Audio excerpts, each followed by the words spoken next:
Hey y'all, Joel here, your friendly neighborhood data guy, and we are going to be talking about Apple's mail protection privacy today and how that is going to affect your email program and what you can do to overcome any challenges that it presents. So stick around if you want to learn more about that. All right, so let's start off. What is MPP? MPP at its most basic is a source of false opens. It's going to make you look like a user has opened an email when the user has not actually opened the email. Why is this? This protects a user's privacy because we know less about what that user's behavior is.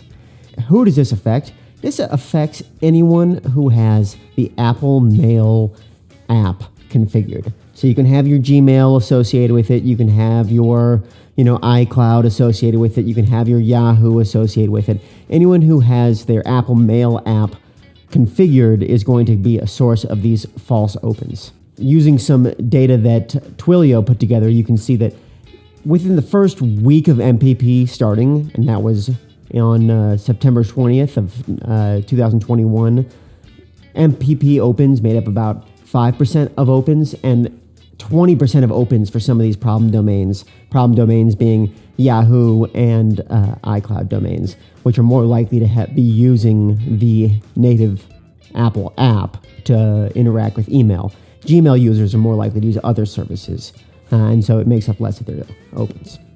Okay, so MPP is going to be a source of false opens. We're going to have what metric is going to be affected? Obviously, the open rate is going to be affected. We want to be able to overcome that. But are there other things that are affected? The thing that's affected that you might not be thinking of are your active readership metrics. Check out this video here.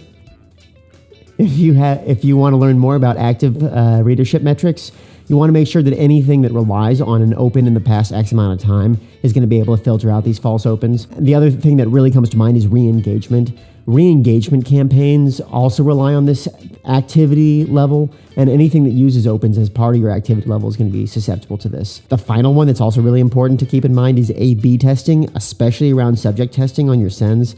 If you do not take this into account, you're going to get hopefully you would get even opens across your test groups, and so you could figure this out, but that's going to mess with your rates, and you want to get the true values in your A/B tests so you can understand the statistics there. The other thing to note about MPP is the industry expects it to continue to grow over time. Why should it continue growing? Well, Apple is popular, that's true, but also the long-term trend is going to be towards other services trying to provide this privacy. If anything, just because now that it exists, there's going to be other people who copy it, and overall opens are a really vulnerable metric to be relying on for the future. Let's talk about what MPP might have looked like for your program if you missed this piece of news coming out. I've had organizations that did miss this piece of news and ended up with kind of similar graphs to this. So on the left-hand side here, we're looking at open rates, of an industry standard, about 25%. And then when we hit our 920, when MPP goes into effect, we see this big jump up to 45%. And then we'll just say that this is an audience that was particularly susceptible to MPP because in other places we saw 5% jump. But we see that actually not only are we at a 45% open rate, but our open rates are now growing with time instead of being static. It's really, really hard to raise open rates, but you can grow your audience while maintaining your open rates just by getting more and more people in and interested in your emails, if not every day, then interested in your content once a month or once every few weeks. What this will do is take away all the ability to understand that and just kind of keep ballooning this open rate metric. So what can we do about this? How can we replace this? It's easier than you might expect.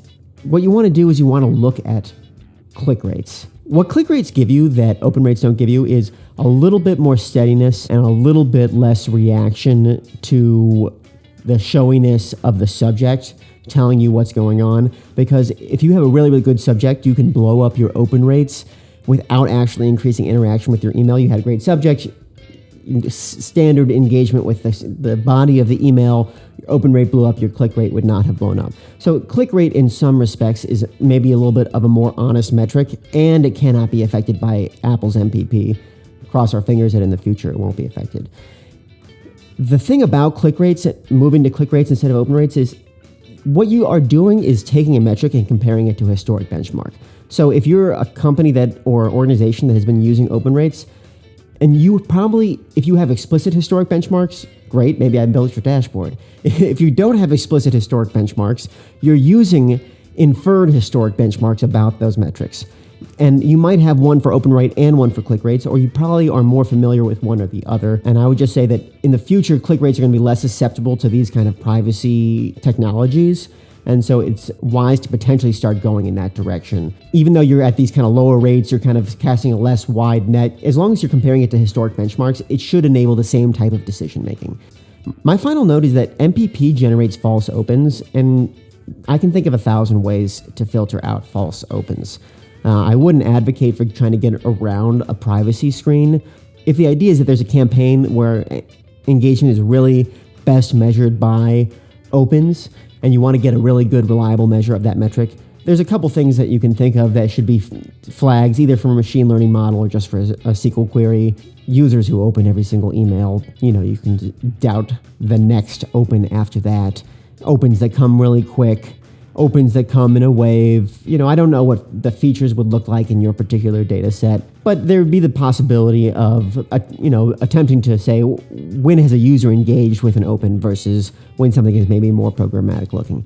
That's my thoughts on MPP. I think it definitely poses a challenge for email programs, but I do think click rates give you a really good replacement with not that much effort. And there's a lot of things that you can do if you really want to get at some of these more open type engagement metrics. Please like and subscribe, and let me know in the comments if you have any other questions. Appreciate you.